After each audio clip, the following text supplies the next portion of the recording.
What's going on, guys? You know what time it is. It's time to stir that pot with a little bit of education from WDYDCSP. What do you do as a central sterile processor?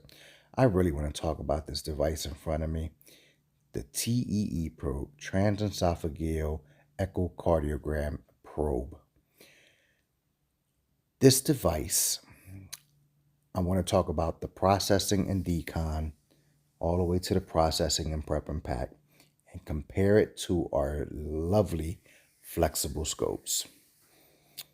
I'm going to give you my opinion right off the bat, guys. I think both these devices should be processed the exact same way. But let's talk about how this device is processed according to the IFU and decon first. Well, in decontamination, it's a two-step cleaning process for this device. Okay, this device is basically split down the middle.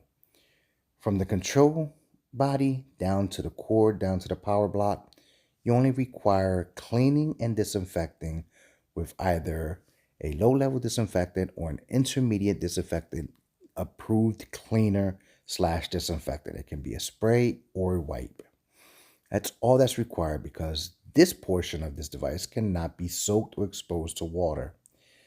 The insertion or the flexible portion of this device, okay, past the slip collar, the black portion of this device is cleaned with enzymatic and can be soaked as long as it's 5 centimeters below that slip collar, which is about 2 inches below.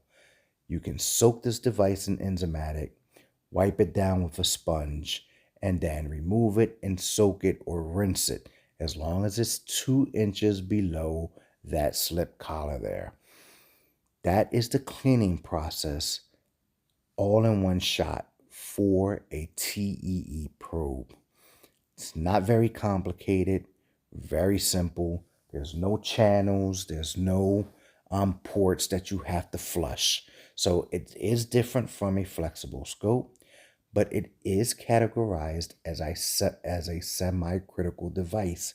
So it requires high-level disinfecting or sterilization. But here's the thing.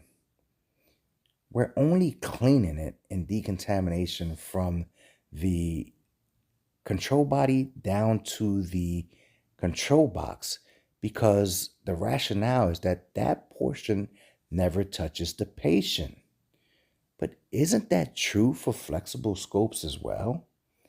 The only part that touches the patient is the actual flexible portion of the scope, not the control body, not the light post adapter, and not the video adapter. None of that ever touches the patient, but we still submerge, we still clean with enzymatic a flexible scope. And I know it has to be with the design. I understand that. This device here cannot take water. It can't be soaked. But why make a device that can't be soaked? Why make a device that half of it gets cleaned one way, the other half gets cleaned another way, without that device being able to come apart? It would make more sense if I can disassemble the insertion tube of that, and then that would be processed in a different portion, in a different way. And then when it comes over to the prep and pack side, the only portion that receives high-level disinfecting is the insertion portion, the insertion tube, the black portion 2 inches below that slip collar. The control body, the cord, and the power supply gets no further treatment, no further wipe downs. So if you high-level disinfect the insertion portion, which is the black portion past the slip collar, and the other part of this has only received low-level disinfecting at best, what happens when you put it in the transfer container or the transport container, or you put it in storage? You no longer have a high-level disinfected product no more. And again, it's categorized as semi-critical. We have guidance, ST91, for flexible scopes. There is a document in the works for TE probes, vaginal probes, and probes in general, and dilators. but they're semi-critical devices used almost the exact same way as a flexible scope, a non-operative flexible scope. If I can high-level disinfect and sterilize all of a flexible scope, then I'm almost demanding and wishing, and I'm putting this out for the manufacturers, and I'm putting this out for the writers of our guidelines, that we push for this device to be treated the exact same way as a flexible scope. A flexible non-operative scope and a TEE probe are used for the same exact purpose. One gives you a video image while another gives you an electronic uh, uh, X-ray type visual.